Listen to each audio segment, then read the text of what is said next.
It's StrongSide, episode 3. I'm Mike Marshall. He's Mike Piellucci. We have a fantastic show for you today. All the Dallas sports you want to talk about, we're going to do it for you. Don't worry about it. Coming at you live from the Haymaker studio in Frisco, Texas, right down the road from Rollertown Beer Works, our good friends at Rollertown. Go up there, check out their new headquarters. It's fantastic. And book Haymaker Studios if you need a studio. Man, I was worried about leading off the show with something spicy, and the sports gods never let us down, Mike. Jerry's got us. Jerry's got our back. Yeah. The Dallas Cowboys made their biggest trade in years, literally years, as far as an incoming acquisition. We're not going to talk about the other one they made where they sent the best pass rusher in football out. We're not doing that. We're talking about the good things. We're talking about Quinn Williams, who comes in from New York for a first-round pick in 2027, a second-round pick in 2026. Mozzie Smith, who is no longer a Cowboys draft day disappointment. Mm-hmm. A very, very big deal. Machine, how we feeling? So I have a lot to say about this, so buckle up. It's the better of the 2027 picks that they sent in the first. That is a very, very important distinction. Which is a very NBA thing to do. So if you're bad or the Packers are bad, the Jets now have your best pick, and right? I don't think, barring a Jordan Love catastrophe, the Packers are going to be bad. Packers have a very high floor on their roster build for the foreseeable future. In a vacuum, trading a first and something for Quinn Williams for any team is relatively smart. That's okay business. Whether or not it needs to be a second, we can talk about the price if you need to add another top 50 pick on top of your best of pick. Yeah. I don't love that. Let's talk about Quinn Williams specifically. He was a dude that was on track to be a Chris Jones, to be a right down the next level down from Aaron Donald for the first 3 or 4 years of his career. When he played alongside Sheldon Rankins with the Jets, he had 13 sacks in a year. He had a year when he had 50 hurries, which doesn't happen from an interior pass rusher or interior run stuffer. He was the 3rd overall pick. He's elite. He's got the talent. He is a dude that can change your defense. Now, he hasn't quite been that for about 18 months. And he did request a trade out of there. Multiple times. Multiple times. He was not happy as a New York Jet, which is understandable. Nobody's happy as a New York Jet. Yeah, everybody that's in the Jets seems to get out, including the owner seems miserable as well. You see all of Breece Hall's liked tweets yesterday? Just like anybody. He wanted to be a Chief so bad. Why bad. didn't you trade Breece Hall? Like that. Yeah. What are the Kansas City Chiefs doing cheaping out? Love that. He wanted to be a Chief so bad, dude. And I feel bad for him. I would too. It was a little squabble over whether it's a 3rd or 4th round pick, according to reports. Just get it done. And just get the thing done, right? But they stood pat. They said, Breece Hall, you're a Jet for the future and deal with it. Being a Jet, I cannot get into the mind of people that have played for the Jets for a couple of years. I don't know if he just has given up the last couple of years. The last 2 years have not been very impressive for Quinn Williams. He has been a little bit overpaid. He has not lived up to his paper. He has not lived up to the 3rd overall pick. But that guy, I think, is still there. That can disrupt from the pass rush, can disrupt from run stuffing as well. All that, fine. Let's set that over here. What this trade did is it made the Osa contract look stupid. Yeah. It made adding Kenny Clark look stupid as a return in the Micah trade. It creates another contract situation end of next year. When you lose a lot of leverage because you're paying that kind of money, you're paying that kind of pick capital, you're going to do the extension. You have to. You have to. You've already signed, whether or not you realize it or not, you've signed a very big extension for Quinn Williams. Yes. It's going to happen. Right. Because you can't sink a 1st and a 2nd round pick. You can't play all 3 of those DTs at the same time. Unless we're switching to some amazing, incredible 3-4 that I've never heard of. Well, and that's the problem, right? Because Matt Eberflus, what's the deal with Matt Eberflus that we talked about on the show? He does what he does. What he does is a 4-man front. So I was seeing stuff floating around on Twitter yesterday, kind of sort of, fantasy booking the defensive line. It's like, well, you play these 3 guys together, and suddenly Donovan Ezraku off the edge in a 3-4. It looks great. It's not happening. No, there's going to be 2 of those guys on the field at the time. Yeah, I mean, Osa, I think, is probably pretty safe, and then Kenny Clark and Quinnen are going to split depending on what's happening. Well, there's an out in Kenny Clark's deal after this year where they don't keep a lot of guaranteed money. So so if he leaves, then all of a sudden one of the big drivers of this Micah deal, we got Kenny Clark. We don't do this without Kenny Clark. Yeah. You're about to do it without Kenny Clark. Yeah, and it's so fitting that this trade happened 24 hours after I was ready to come in here and say the Cowboys season ended. Jake Kemp wrote about it. I mean, in so many words. I think the first sentence of Jake's piece yesterday was, well, that ought to about do it. Yeah, effectively over after losing to a Cardinals team that had lost 5 in a row. Jacoby Brissett, they smoked you, dude. You didn't score a touchdown in the first half against the Cardinals. Your season's done. Now, I understand. You have to start building a respectable defense at some point. You have to. Like, you can't just, like, keep rolling this forward and, like, act like it's not happening. It's this pile of trash in your car that you're never going to clean out. I get that. Throwing a first and second for what is going to be 18 months before the next contract kicks in of Quinnen Williams, not smart. Not smart. Also, it nullifies a previous first-round pick in Mozzie Smith, makes Osa less valuable because the snaps that he's going to play are being shrunk, and they're going to spin it as if, these guys are going to be more effective on more snaps. Yeah. That's not the name of the game in football. It's getting the most effective, powerful snaps out of the dollars that you spend, not getting the fewest. Like, that's not the game. Like, I wish they would just think about it completely differently. Kenny Clark, whatever his future here, got real muddy real quick. That's without factoring in, I don't know what Quinnen Williams is right now. I don't know if he has a give a damn in him anymore because he's been in a really bad situation with the Jets and he has not performed well the last 2 years. The last time he performed well was over two seasons ago. The run stuffing's been there, to be fair. I mean, the run stuffing's fine. But you're not trading this for a run stuffer. No. You need a dude who could impact the game in all facets. Yes. And right now, as to your point, for the last 2 years, the pass rushing ability is very theoretical with Quinnen Williams. Yeah, it hasn't been there. I don't know if it's a situation. I don't know if they don't have a guy next to him. I don't mind adding a player on the defensive line that can help get singles for Donovan Ezaraku and the other developing pass rushers. I think this is smart from that angle to say, you know what I'm going to do? I'm going to create such a good interior rush that my edge rushers are only facing ones each time. Right, especially when you're throwing out, if you're doing the whole we're replacing Micah by committee thing, which is a joke because you're not really replacing Micah, but there's 6 guys there and all of them do something. Yeah. There isn't a dude out there who will roll out there you're thinking this guy cannot hang. Right. But yeah, winning doubles, nobody's there yet. So if nothing else, it's fun aesthetically because this team went years and years and years of just saying we don't need defensive tackles. We won't do anything in the interior. Dude, there have been drafts where they wouldn't take the best player available because it was a DT. Right, I know. And now they've overcorrected and they've got 3 guys who can really play in there who are all getting compensated real resources. It's a very Cowboys way to go about this. Yeah, and your pie chart of where the money is spent is pretty quickly just going to be DT, and you're not going to be able to see the dot behind it on defense because and this is without. I'm trying the best I can not to bring up the Micah Parsons situation. But you have to, and all the BS that came out of it, and the money you spent following that on Osa, on Bland, on the deals you re-upped. Man, it's hard not to look at those tweets of. This is the spit out of it, right? You get a first back, you get Quinnen Williams, but you send Micah Parsons and you get a first back. And that's kind of like the end of it, right? Yeah. And that's not good business. No. It's not. It's going to come at a cost at some point. Quinnen Williams is a good player. Whether or not you value defensive tackles or anybody does, to the extent that you would give up a first and second, it felt like you were bidding against yourself. Yeah. Yeah, and I think part of this too that's worth recalling is that the idea of the Micah picks in a vacuum. This is the real sin of the Micah Parsons thing to me because it's the idea of once you get these picks, you can sit there and say, "Oh, we'll build through the draft." Except you have the highest paid quarterback in football who's 32 years old. There is no building in the draft. You don't have time to do that. Right. Invariably. And I give them credit for realizing, hey, we need to replace Micah with some kind of impact talent. Are you going to replace him with a Micah Parsons? No, you're not, right? So don't make Micah Parsons trade. And don't let your money get mad, as Jerry would like to say. Yeah. But they were forced to do something. And I think the idea in their heads of we have to do something with this. We have to get a guy who can tilt the field in some capacity on the defense because we can't rebuild around 33-year-old, soon to be 33-year-old Dak Prescott. Forces you down a road that you don't want to be down. Yeah.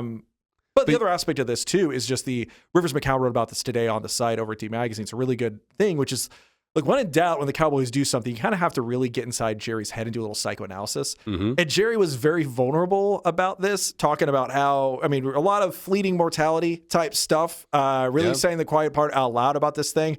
And what's really interesting to me about this trade, there's the football aspects, which I agree with you on.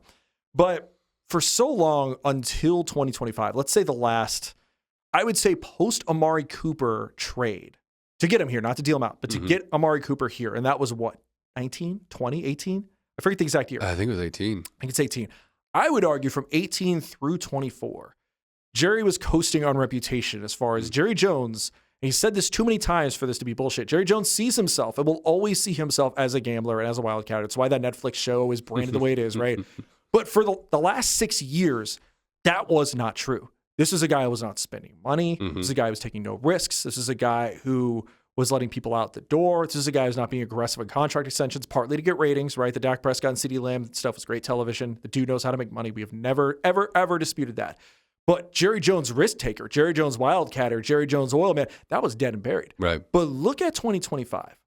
It starts off with the Schottenheimer hire. And to me, I wrote about this at the time. A lot of people said this was safe. And in a sense, yeah, because Brian Schottenheimer gets this job they would never get otherwise because he knows that Jerry will pull a lot of the strings. You know, that's how this works.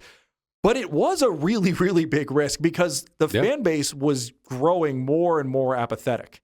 And if Brian Schottenheimer just absolutely bombs out of the gate, suddenly it's threatening relevance, which threatens profits, which is what this whole thing is, right? The Cowboys, if you haven't figured out now, guys, we've written about it a lot at D Magazine. Maybe you haven't needed us to write about it at D Magazine. Maybe you knew this already. This is a profit-making vehicle that would like to win some football games if they can. Yeah. The goal isn't to win the Super Bowl. If they do, that'd be great. That'd be a good time. Jerry would love it, but it is to make money. So you hire Brian Schottenheimer, who, if this goes off the rails in a hurry, people are just checked the hell out. Jake wrote a piece a couple years ago, Jake Kemp, about the idea of Cowboys nihilism. That just like, what's the point? Why does this matter? Why does anything matter until January anymore? Well, if Brian Schottenheimer is terrible immediately, it's why is this whole season mattering? So you get Brian Schottenheimer, you get George Pickens, you trade Micah Parsons. Now you make the biggest trade for an incoming player at the highest cost in years. Say what you will. I don't think most of this is good. A lot of this is very, very bad process. But Jerry, for the first time in a while, is acting like Jerry. Yeah. And that's interesting because this was, I mean, look, man, 48 hours ago, as they're getting their teeth kicked in by the Arizona Cardinals and this season looks done, it's getting real boring real fast. Yeah. And I don't think they're making the playoffs. I don't think this is a playoff team this year. I'm not 1,000% sure. I mean, we have to see what they're going to do in the offseason. The plan very clearly is move the 27-1 so that you can get 2 high-impact defensive guys now. You have to re-sign George Pickens now. I would argue, given that the running back contracts are always very favorable to teams, and you just watch Rico Dowdle look really good elsewhere, probably should pay Javonte versus using draft capital elsewhere. You can get out of like Diggs and a couple guys and create, I think, $30 million, and this saved you $17 million. If you look at Micah's deal right now over the next 2 years and what Quentin Williams makes, you save $17 million. So you got money. The thing is, they haven't spent money. They haven't spent money, but maybe Jerry is back on his BS and back to being a living, breathing, walking ego. That needs something happen and just give me the juice. Like let's sign somebody, let's trade something, let's do something, let's hit some headlines, and it all just feels so reactionary, man. Of course it is, but it's interesting. It is interesting. It was very boring this summer watching them sign. Let's make a move for Kyer Elam and let's sign Kenneth Murray. And what busted early day 2 dude or late round 1 dude can we bring in and we'll fix them, even though you're not really going to fix them. Now they're doing things. Yeah. And that's kind of, I mean, there's a lot of things you can ask, but as a consumer, if you want to stick around to the Dallas Cowboys ride, at the very least, you have to buy the illusion that they want what you want, that they want this Super Bowl. Because for the last 6 years, they have not pretended that that's what they really want. Right. They have been very loudly screaming it in your face. This is a profit vehicle. We are the most expensive franchise on planet Earth. But now you can't, I mean, the Pickens deal, and this is what I wrote at the time, you couldn't have interpreted the George Pickens trade as anything but we're trying. You can't interpret Quentin Williams as anything but we're trying. Yeah. I don't know if it's a good thing. I mean, the Deron Bland extension, I wouldn't have paid him that money after the Micah Parsons deal. But they're trying. Yeah. And next to trying in smart ways, which we got a long way to go to get there, trying's the first step. They are trying again. That is something to be commended, even if this process is back-asswards. I agree, and it does feel like it's for the wrong reasons. Because you can look at an age curve and nobody lives forever.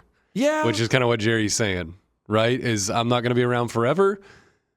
I don't know what changed over the last 6, 12, 18 months. I don't either. Like he's had major surgeries. He's had like hip replacements and things like that have probably made him question, how much longer am I going to be on this thing? He openly talked about how he battled cancer. Yeah, exactly. He's had major medical issues that if that didn't wake you up and go, you know what? I mean, everyone has this moment in their life where they're like, I'm not going to live forever. Oh my God. Like, what do I do about that? Yeah, but why this year? I don't know. I have no idea. I don't know. But again, it's interesting. It's interesting. I think after you're going to come out of the bye. They're on bye this week. They're not playing. They can't lose to anybody. They can't do any more ties. They can't hurt you anymore. Hey. You can just dream about Quinnen Williams getting 10 pressures in a couple weeks. Yeah. So they're on bye. They're going to come out of that bye week with Quinnen Williams being added to the defense. DeMarvion Overshown being added to the defense, most likely. Logan Wilson being added to the defense. Smart piece of business. So I don't mind the Logan Wilson deal. It's a 7 for a guy who's a real linebacker. They have not had any of those on the field this year. You know what? He's played in some of the shittiest defenses that football has ever rolled out there. He'll fit right in. He'll fit right in, man. I think he's a good player. No disrespect. Let's go from the Bengals locker to the Cowboys locker room. No disrespect. Being lost on defense, he can do that. Yep. But if you don't come out of there and find some balance defensively, what you just said about wanting to compete and wanting to win and needing this newfound pressure of timeliness and mortality, it's not going to matter if you're still the 28th worst defense in football. Oh, I don't think this is fixed this year. They don't have – the secondary is brutal. Yeah, they didn't do anything to fix that. Javon Ravel's going to play at some point. I think he's the sort of dude who has a third rounder. If he's healthy, he goes late first round. That's fun. That's all well and good.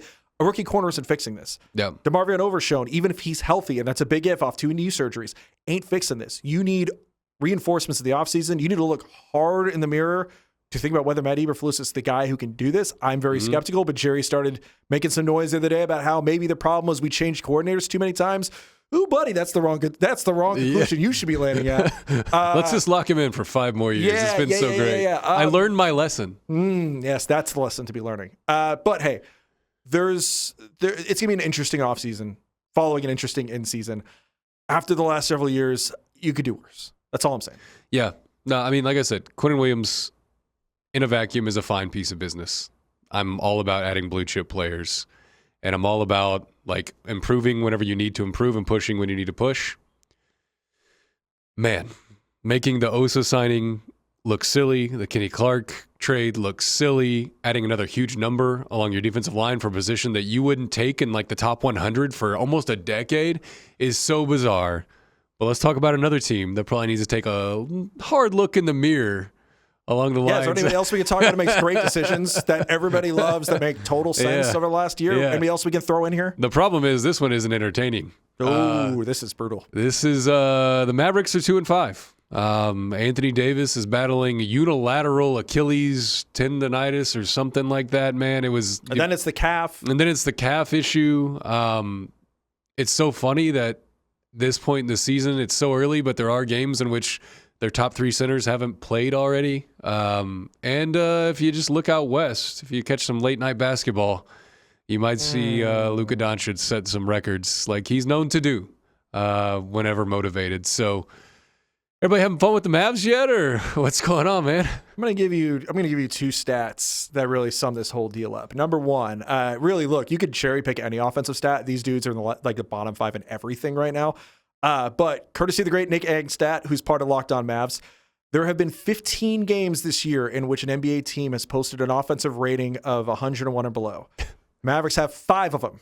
Nobody else has more than 2. So there's that. And here's the other one. And this is the one that really, really kills me. Because the first one is, okay, the offense is a mess. Well, sure, you don't really have guards. And the guards you do have, you don't want to play because you're forcing this Cooper Flag thing. Like, what do we talk about with Dirk? First time he was here. Do you try to do the thing that expands Cooper Flag's skill set, or you do the thing that's best for the team? Yeah. As it turns out, the answer to both is play a real point guard. Yeah. It's not like D'Angelo Russell is great. It's not like Brandon Williams doesn't have his flaws, but these are people who are paid to be point guards who have done that before. It's not terribly fair to Cooper Flag to keep asking this of him. Yeah. He doesn't look great doing it. It's real presumptuous to think you can hack modern basketball too and just point guard?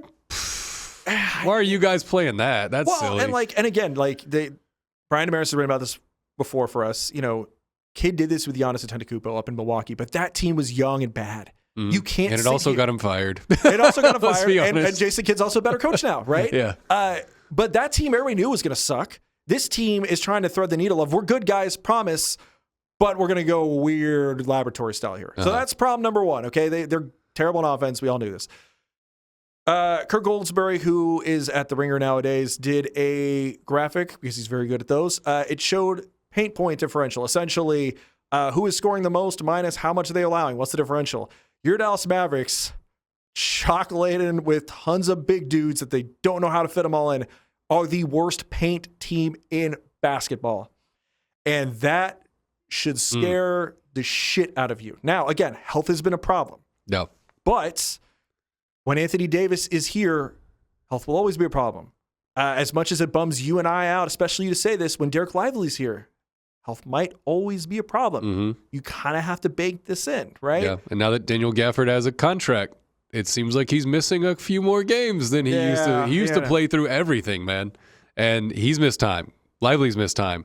Anthony Davis is going to miss significant time because that's who he is. That's what he's about. That's his deal. And so a strength turned into a void leaves you with just like a dry socket. Like you can't do anything. It's not going to work. The thing that you were going to hang your hat on, you are worse at than everybody else in the league. What are we doing? And you can't tell me, you can at least sell me on the overall offensive stuff getting alleviated whenever Kyrie comes back, which, by the way, can we talk about this whole suddenly Kyrie's timeline went from he has no timeline to what if he's back by the end of the year off of ACL surgery at 33 years old? That's just Kid being bored, man. I don't know, That's man. just J Kid saying stuff because he was bored. Like that's, I'd be really surprised if it's before April, man. No, it's not happening. But at least whenever that does happen, one of the great creators of his time, if he's healthy, sure, we can fix some of that. I buy that. But if you are worse at the one thing that you were supposed to do than everybody, there's no escaping being a bad basketball team, especially when the schedule, look, they're 2-5 in the easy part of the schedule. It's going to get really rough in the next 15 games. And there is a very big chance we are looking up circa Thanksgiving and we're like, how are they still in 14th in the West? Yeah, I mean, long-term view, I think the only thing that I watch these games or pay attention to this team for at this moment is hoping that the situation that they're putting Cooper Flagg in does not create bad habits, does not create resentment, does not create mistrust over this is how we're going to play. We think this is our best way to win, and then it being a complete joke to the point that you are the worst point differential team in the league. Yeah. That's all you can hope for at this point. Because I said this at the beginning of the season. He doesn't know what he's walking into. He has no idea what he's walking into. And whenever you have games in which your three starters at big, or three starter caliber players at the big position aren't there, and it's the year 2025, and we're having to roll out my guy Dwight Powell, love him, as a starting center. But yeah, man, where'd you get off the rails? Like how'd you screw this up so quick? And it's going to happen more and more. Like there hasn't been a major miss months kind of injury yet. The second that happens, and then people start playing more minutes, being forced to play more minutes, and there are dudes that are playing well. PJ Washington's playing well. Cooper Flagg's great. We all can see it. But you can't look at how your team is structured and look at the pie of where the money goes and say, this is our biggest problem also. No. Doesn't add up. Nope. It's never going to. No. So best of luck in the Western Conference of the NBA, which is deeper than it has ever effing been. Yeah. It is very quickly turning from, or maybe they get in the playoffs and make some noise, to playing rounds. Dude, we doing that this year? We getting back there? I'd start looking at Tankathon pretty soon. Yeah, but that requires actual reflection, and the dude in charge isn't doing that. No. And that's the thing, right? I was very much in the camp of the minute you luck into Cooper Flagg, you move Anthony Davis, you start stripping down the veterans. Same. But that requires believing and admitting what you did. And we talked about this in the beginning. We'll kind of keep talking about it a lot. There's no reflection and there's no admission of what's going down. And maybe they'll win the lottery again. It's a lot more likely than winning the title at this point. Here's a fun thing. We're going to talk to Robert Tiffin. We're going to have him on. We're going to talk about real hockey things in the year of our Lord 2025. But in 2027, Dallas Stars are playing the Stadium Series at AT&T Stadium. Okay. Hockey in a football building. How you feel about that? You going? You going to get cold? I mean, I might go if someone throws a ticket my way, but I don't know why they're taking one of the most fun things, which is outdoor hockey, and putting it in the most boring arena you could possibly put it in. Yeah, Cotton Bowl was great for this. Cotton Bowl was so cool, dude. The last time the Stars played there, epic. Yeah. Absolutely epic game, epic scene. The weather was like somehow perfect. The comeback was perfect. It was so cool. Yeah. AT&T Stadium has a way of sucking the life out of everything, whether it's a high school football championship game or Garth Brooks playing there.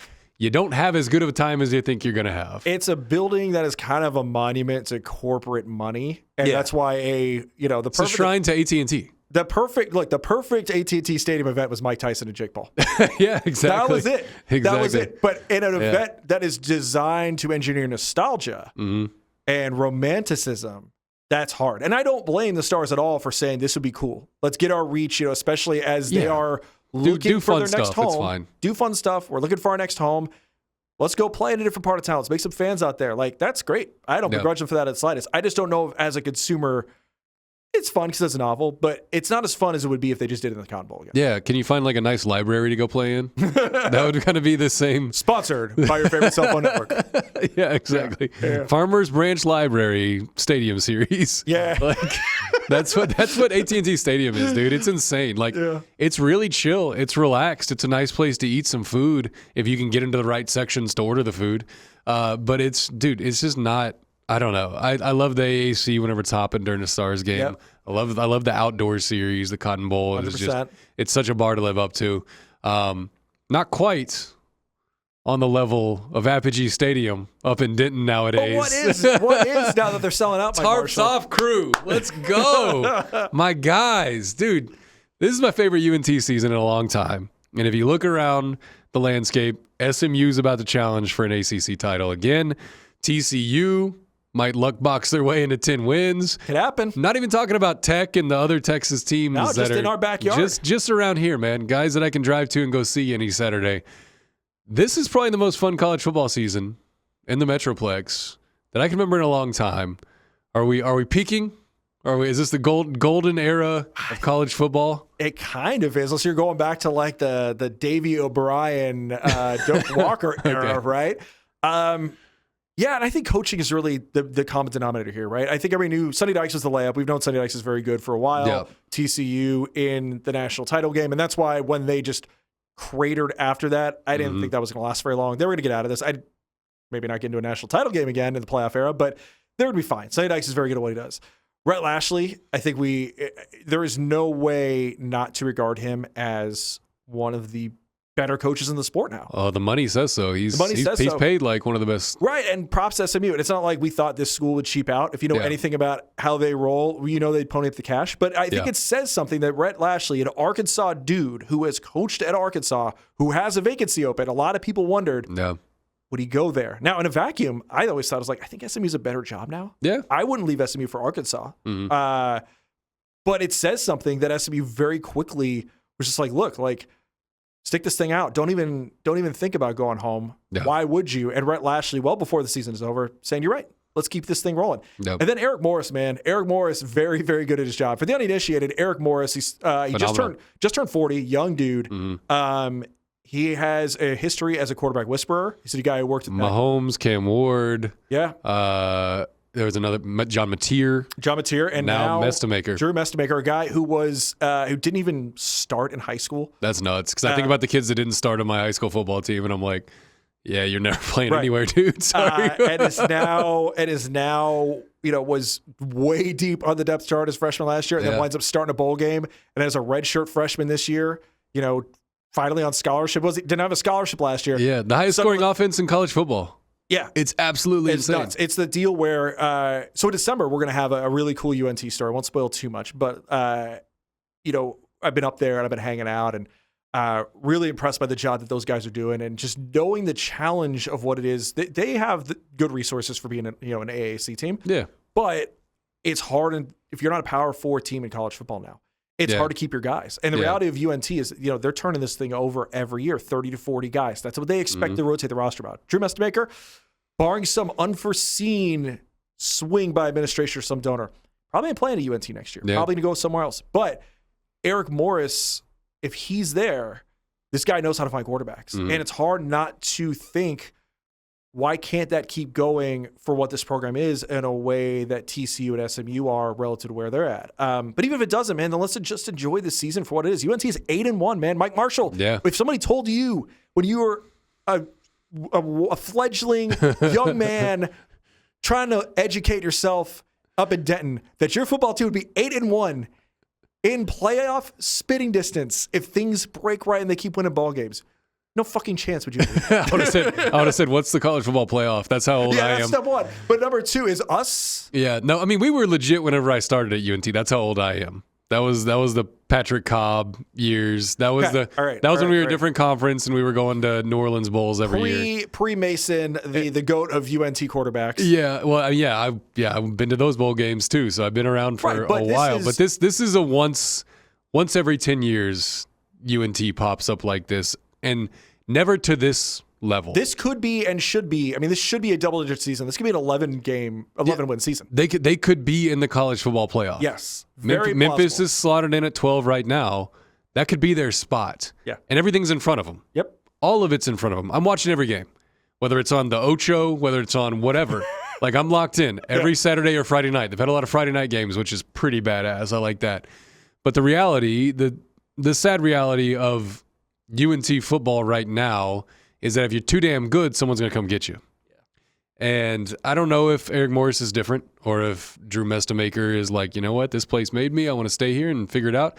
Obviously, he's making enough headlines and getting enough attention to where he doesn't necessarily need to leave unless he wants to make a couple million in NIL. And that wouldn't suck. They'll throw some money at him. UNT has a lot of alums. They have a lot of alums. If they need some money, I think we can figure a couple things out. Maybe not Bama, Texas, Oregon money, but we can make you live pretty comfortably. And people have been stepping up since the program has been on the rise. There's no doubt about it.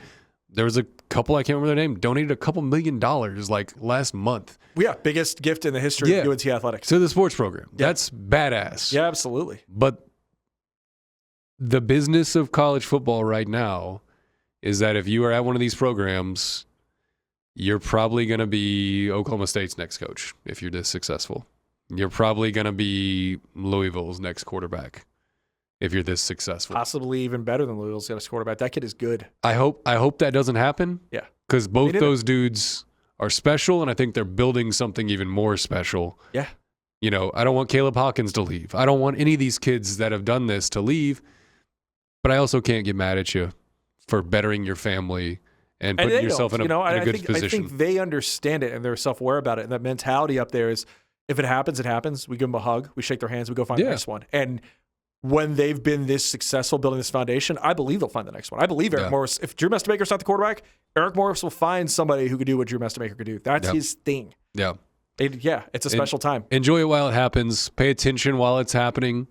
I've had years where UNC was like on the rise and I didn't really lock in till later, till game 5 or 6, and then it kind of would spin out of control and they wouldn't make the bowl game, and it happens. But whenever your team is this good and you are a UNT and you don't take this for granted, or even an SMU who probably were really down on themselves not 1 month ago, or even a TCU who's been through it recently, enjoy these years. And Aggies. I'm talking to you Aggies as well. You guys are on fire, dude. I don't think you have to tell them to enjoy this. I think enjoy this. They get it. Enjoy this. They've been through some pain. Whatever happens to this season. Yeah. In the next 4 to 6 weeks. Yeah. Man, have a good time. Go to the games. Go to the bowl games.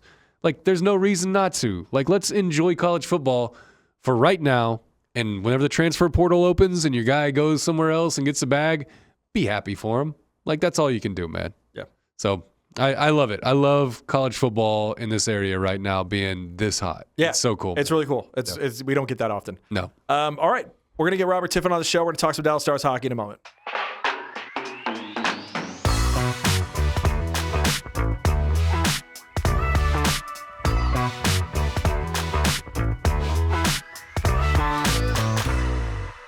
little bit's going on in hockey these days, so we figured we should get the best dude on the beat on the show. I'm talking about Robert Tiffin. You know him from Stars Thoughts. You knew him before from Defending Big D, but you've known him for the last 3 years with us over at D Magazine at StrongSide. What's going on, dude?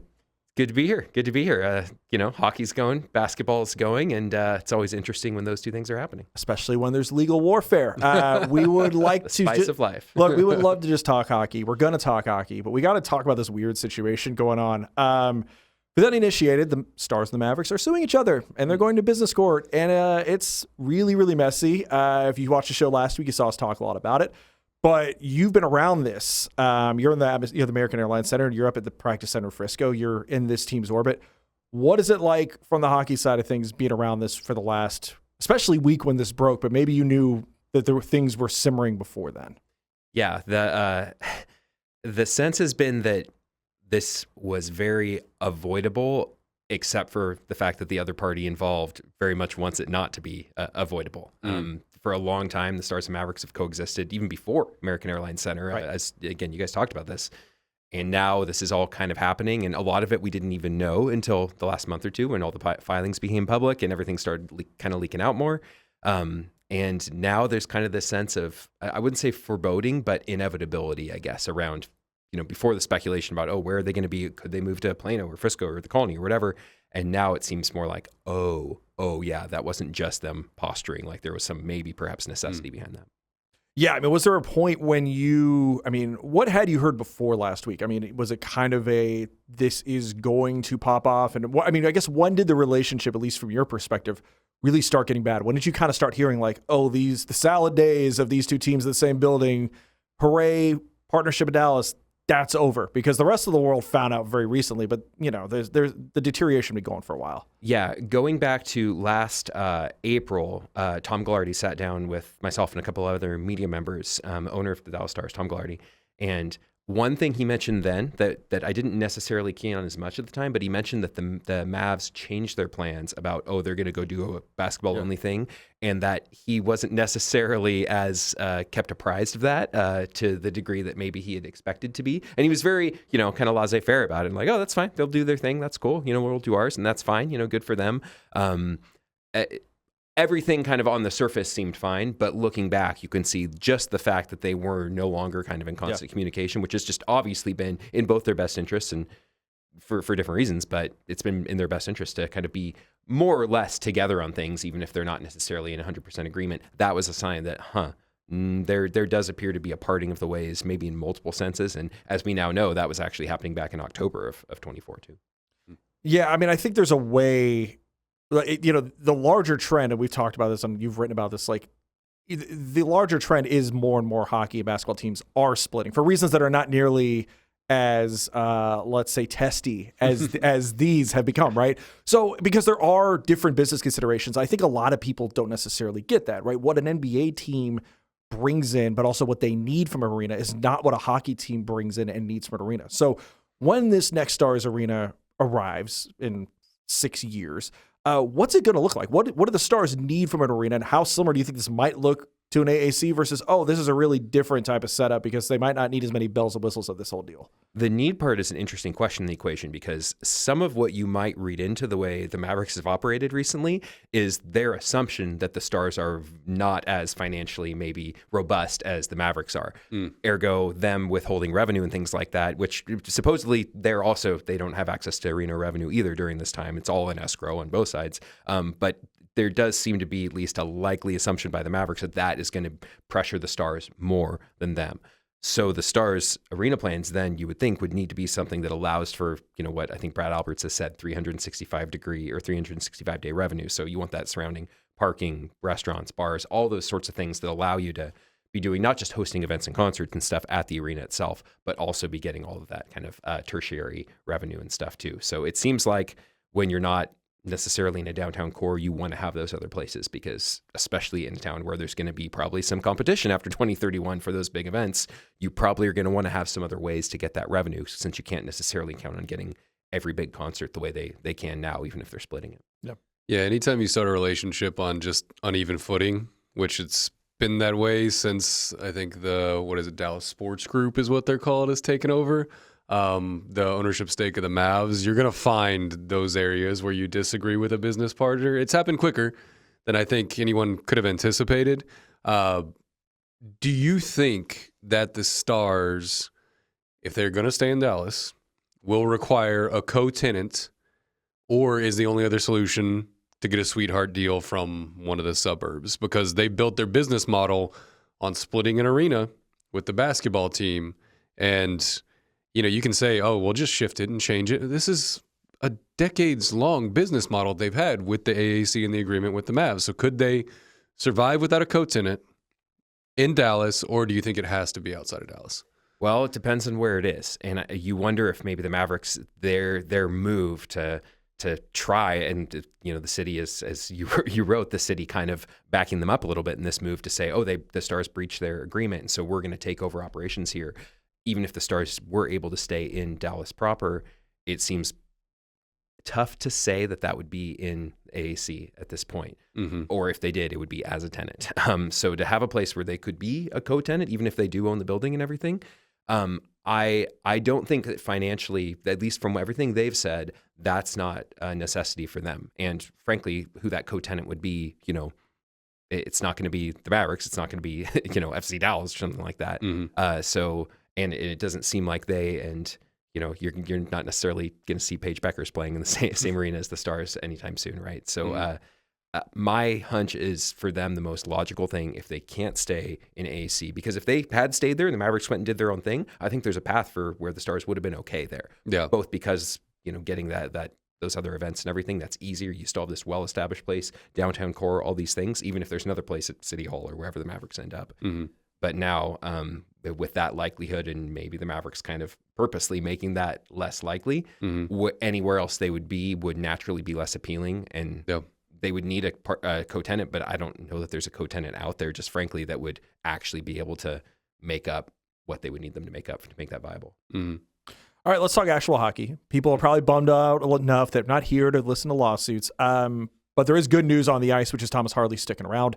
8-year deal, $10.5 million annually, which for the uninitiated, a year ago that might have sounded like a lot, but the salary cap has really exploded. So put this into context, because I saw some chatter online, people who weren't as savvy, and they're looking and saying, well, wait, Miro's bringing in how much? And you need to have an extension with Jason Robertson coming, and now Harley's getting 10.5. But in the new parameters of how the league is operating, that seemed, and not shocking because Jim Nill's very good at his job, that seemed like a pretty nice piece of business for how good Thomas Harley is and how crucial he is. Yeah, his market value, and in the NHL, it's become increasingly rare for people to actually hit the open market as premier free agents.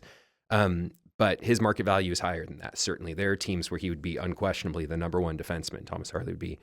So for him to stay in Dallas, not only without the Stars having to match that rate of probably 11 plus, but also to get that security and knowing he's going to be here for a long time. Mikko Rantanen's going to be here, Jake Ottinger, Wyatt Johnston, Miro Heiskanen, even Roope Hintz has a good deal of time left. That certainty, cost certainty, is its own kind of value. And the refrain, it's so tired, but it's true. The cap's going up in the NHL. Even the 3-year cap projections really make that number, like you said, not as shocking as it might have been a year ago. Yep. And funny enough, that's a little bit of what might have burned the Colorado Avalanche when they decided to trade Mikko Rantanen, is they did that like a week before those projections came out. They traded him to Carolina. Unfortunate timing. Some people think if they had waited that extra week, they would have been more willing to come up to closer to the $12 million number that he eventually signed in Dallas for. So Miro's locked up, Thomas Harley's locked up, Esa Lindell's locked up, Leon Bixel is under team control for a very long time. Mm-hmm. What you basically have, and your pal David Castillo wrote about this at D Magazine the other day, is this defensive core is locked in. We know what they're going to be. Maybe there's an ancillary piece that gets moved around after those 4, but you know that these 4 guys are here. You know their skill sets. You know that they're all lefties, which is a pretty unusual thing. What's the ceiling of this core? Can this be the backbone of a cup-winning team, even with the handedness issue, but also Esa Lindell, for instance, is a very defensive-minded guy, right? He's got to. He's the stay-at-home defenseman. If these are your 4 best dudes, knowing their archetypes, knowing their skill sets, how high can Dallas climb with that? The answer, the easy answer is to go back the last 3 years and say, well, it's as high. That's the same core that's really gotten them there. Aside from 2 years ago when they got Chris Tanev at the deadline as a rental, being that one right-handed top four piece that they haven't really been able to get and that was pre-Bixel being really a factor the way he was last year. Exactly, that was kind of right before Bixel came in to fill that spot. And this core, all the kind of public projections, even before the season started, said this is a good enough team to win the championship. This is a team that's in that kind of top 5, top 6 teams in the NHL. And there's so much randomness in hockey. Glenn Goldson said it himself the other night that half the game really is random. Systems and everything, you need those to be in place, but you also need players that can really shine in those moments of randomness. And that's where getting a player like Mikko Rantanen locked up who can exploit those moments of randomness, as we saw in the playoffs last year and as we've even seen to start the season. That's such a big deal for your championship aspirations, because there are going to be those playoff games where it really does become who's going to step up and be that guy. Yeah. Obviously, the point streak is very impressive, but it feels like it's a little bit smoke and mirrors are going on, especially when you dig into some of the numbers of how they play 5-on-5, how many times they're getting down by 2 goals. Mm-hmm. I don't want to be the guy that's shouting at the old hockey heads, going like, "You're not worried about this?" But I watch them a lot, and half the time I tune in, I'm like, they're down 2 goals, or they can't score without a power play. Is anybody else freaking out about how bad they are 5-on-5 and how often they give the other team 2-goal leads? Glenn Goldson had a great response to this exact question on Tuesday night after they beat the Oilers in a shootout, where someone asked him, what do you have any idea what's causing you guys to fall behind so frequently? And he kind of took a breath and said, "I don't know." And then he went very on, endearing, personally. Very much. Yeah. I like this. There was very much kind of like a dad turning to you and saying, "You know what? Yep, I screwed up and I got us lost, and now we're going to find a way out of it together. We're going to get home somehow." But then he went on to elaborate, and he said that he thinks there's some tentativeness in their game still. And he said a little bit on Wednesday too after practice that some of that is just trying to break off. The term he used was shackles, which is a weird word to describe a system that got him to 3 Western Conference finals in a row. But it is true that the way they played for the last few years under Pete DeBoer was very structured, and you knew what to expect. But for lack of a better term, it was kind of a high floor and maybe medium ceiling sort of system. In other words, there was probably a reason they kept kind of crashing out of that in that third round. At least that's the thought process. So what he's trying to do might have a lower floor, and maybe we're seeing some of that right now, especially in the underlying numbers. But the hope is that will also end up having a higher season in the postseason, because he really does want to free him up to actually. He thinks that they have really, really good players in this team. To go back to your question, that they have a championship ready core. And the way to get the most out of those players and to maximize their skill sets is to have them playing hockey more instinctively or instinctually, actually, in both of those senses, to really be able to, he calls it road hockey. Just you're not thinking too much about home or the fans or anything. It's just what's the right play right now and how am I going to use the elite skills that I have to make that play? And he thinks they have the players to do that. So how much do you buy it? I mean, look, let's talk about Glenn Goldson. I mean, that's the guy who not everybody wanted as the Pete DeBoer replacement. People were certainly... Some were into it. Some were questioning, is this a retread? What are your impressions of the second Gulutzan tenure thus far? And I mean, he wants to change a system that, yes, they have not broken through, but 3 consecutive conference finals is a damn impressive mark, right? So how are you feeling about this so far? And what's the impression of Glenn? That's where you go back to what you mentioned about this is a 7-game point streak that they were on through Tuesday.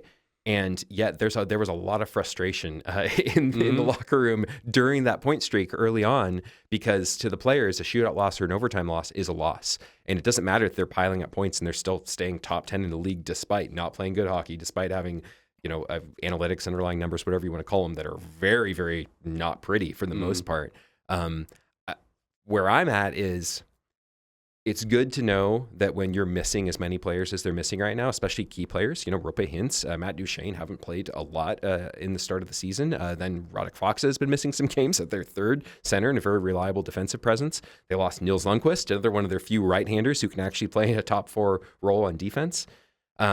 So if you want to be optimistic, then you say, this is them struggling. This is them changing things on the fly. As much as you have training camp and everything, you really see system changes when the games start coming. And that's when those changes really either start to sink in or you see them kind of fighting back against that and maybe overthinking.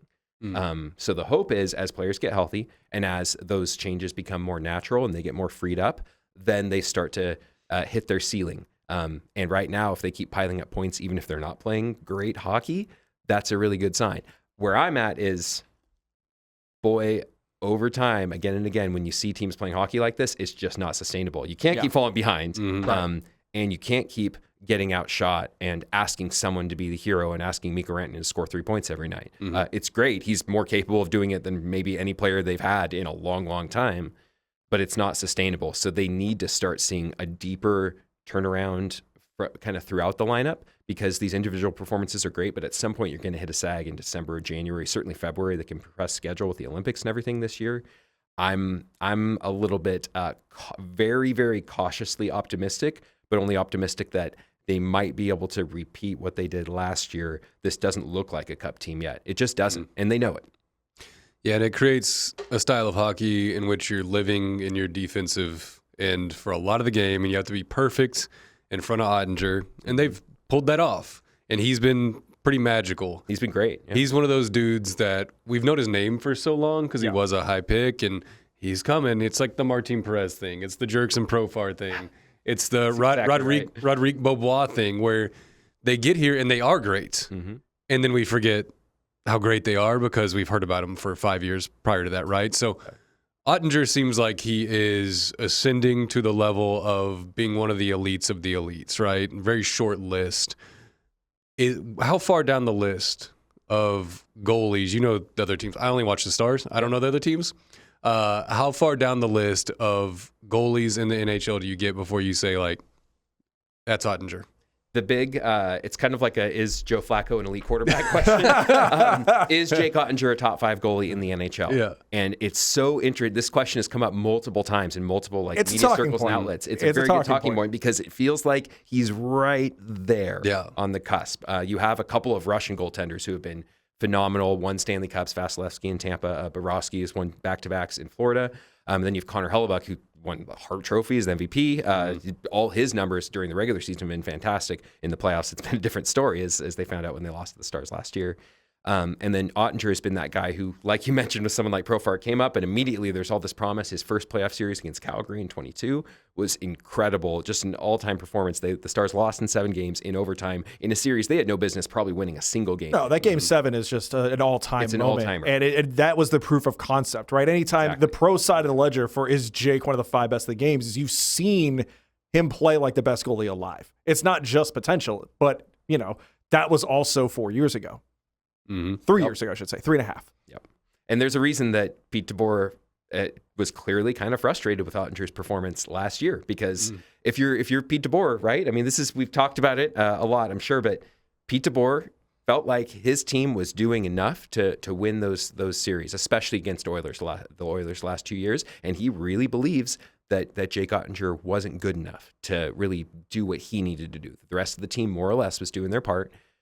But Jake Ottinger was making it too tough on them. That's what he really believed. And we saw that frustration come out in a big way. And it certainly contributed to the Stars moving to a new coach. And to Ottinger's credit, whether he's used that on some sort of visceral level to have a great start to the season as he's had, now it's up to him to show that, no, I do have that gear, and it wasn't just all on me. I do have that ability to be that goalie. And of course, with the Olympics this year, he and Connor Hellebuyck are the 2 premier USA goalies. So there's a big incentive for Ottinger. If he can really continue to have the start he's had to this year, he could challenge to get at least some games, if not maybe even scare Hellebuyck to be the Team USA starter. Yeah, Sean Shapiro wrote about that in that Winnipeg series, about how this was a hockey series, but for the 2 goalies, this was kind of a de facto, all right, who's America's number 1? And Jay came out on top. He did. All right, so we know what this roster is in a vacuum. We know we've actually seen them do. We also know they're very banged up, to your point. So let's say just to the end of the calendar year, other than getting healthy, which is far and away top priority, what's on the checklist? What do we need to see from these guys by Christmas or so to feel like this is going the right direction?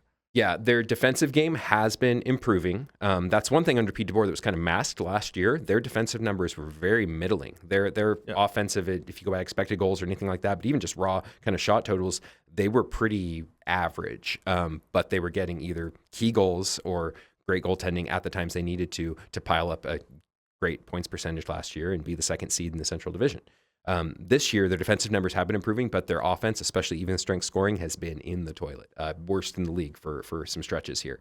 So you need to start seeing goals come. Jason Robertson has had a really slow start. Miro Heiskanen hasn't been scoring much. Rope Hintz, when he does come back, he only has 1 goal this year, and it was an empty net goal. So they need to see their top line center get a lot of assists. That's great. He might still be leading the team in primary assists even after missing a few Always games. a great two-way player, but yes, top line dude. But you need to see that scoring because they're just not as deep as they are last year. As much as it's great to lock down players like Harley and Johnson and Ottinger, as they've done that, they've had less cap room to play with for the bottom parts of their roster, and that means they don't necessarily have the as skilled of role players as they've had in the past to chip in those goals. Yeah. So they need to start seeing scoring from elsewhere, or at least more consistently in their top 6. Yeah. Because you just can't win in this league if you can't score. As important as defending is, you have to be able to at least score at an average level. Yeah. To really have a hope. Let's hit some buzzer beaters before we get you out of here. Do it. Hardest hitting Dallas Star of all time. Hatcher's the easiest probably answer. Shane Churla, people, if you go way back, people have fond memories of Churla, more for his fists as much of anything.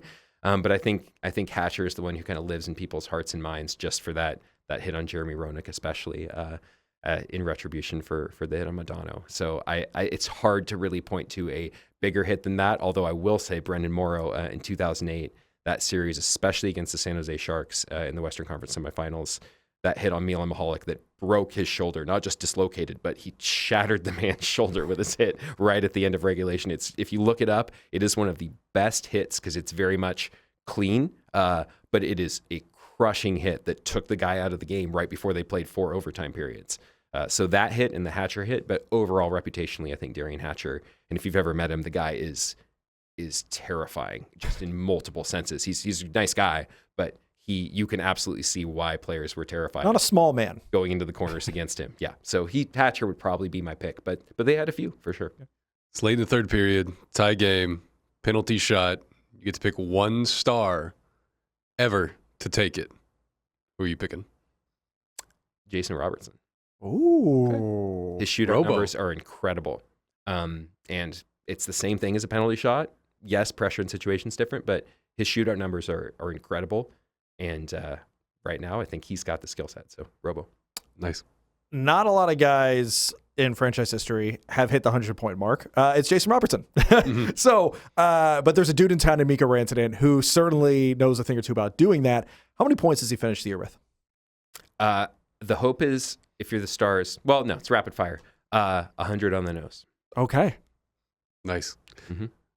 Jake Ottinger finishes his Stars career as the blank best goalie in Dallas history.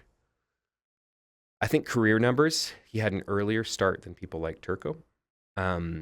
Offense has gotten way better. Power plays are more deadly.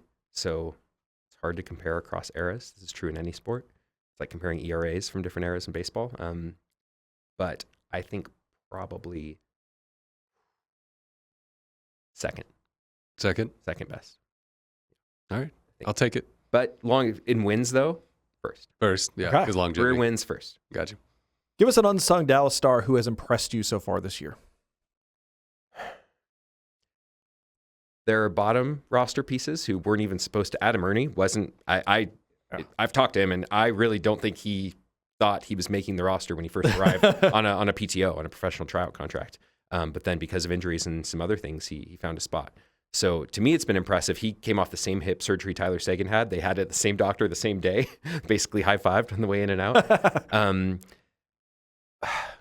But for me, man, that's a tough question because in one sense, they aren't getting the production they need from some other edges of the lineup. But oh man, this is really tough. Casey DeSmith, backup goalie. He just faced Florida and Edmonton, the 2 repeat Stanley Cup finalists. And they got 3 of 4 points. And they were not, even then, playing their best hockey. And he kept him in it, gave him a chance to win, and made some good stops in the shootout, too. So, yeah, sure, let's go with the backup goalie. I really respect the way they've approached the team building in this window of every year you are convinced the Stars are all in. Do we get a cup out of this window? Next 3-5 years of them consistently pushing the chips in, making the big trade, re-signing everybody that's worthy of being re-signed. It's a long commitment. Do we get one? I think their cup window goes through the end of Haskins' current deal, just in terms of ages of the roster and everything. When he'll be about turning 30 then, and there's usually a shift. Rantanen's close to 30. Yes, if health permits, but they don't necessarily have as many of those younger role players that stereotypically are healthier. Mm-hmm. But their core is still mid-late 20s, and that's what you want. So, but they have to. I think it's the next 3 years really, and if not, then it's going to be really tough to see them able to repeat that, even with the cap going up. One last one, fill in the blank for us. In the year 2031, the Dallas Stars will be playing in this North Texas city. Willow Bend has to turn into something, right? So they built all that stuff. All that space is just sitting there. I don't think we're going to see a resurgence of the popularity of indoor malls anytime soon. So Plano seems right now, of all the options, you just look around, Plano is probably the one I'd say is the leader in the clubhouse. But it's still a long time away, and probably a lot of it's going to come down to which city is willing to pay for it on a certain level. Yeah. He's Robert Tiffin. You can read him at Stars Thoughts every day. You can read him at D Magazine every month. Thanks, man. We'll have you back on. Appreciate it. Thanks, guys.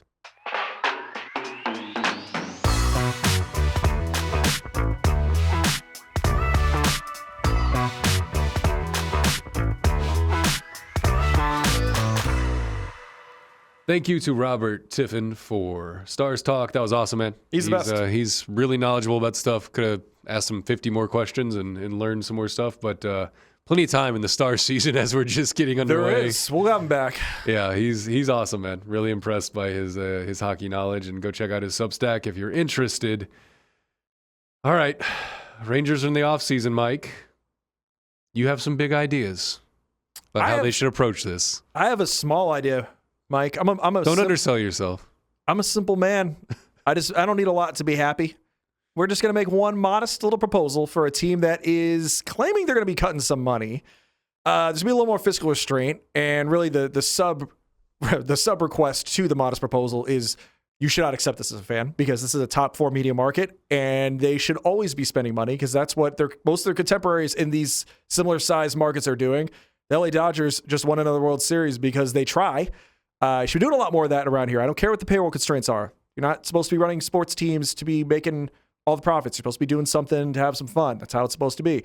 But we'll set that aside for a moment, because we've been led to believe that this isn't going to be punting an entire offseason. Things will happen. And the only thing, you're going to do one thing this whole offseason as the little engine that could in Dallas-Fort Worth, Texas, sign a real closer.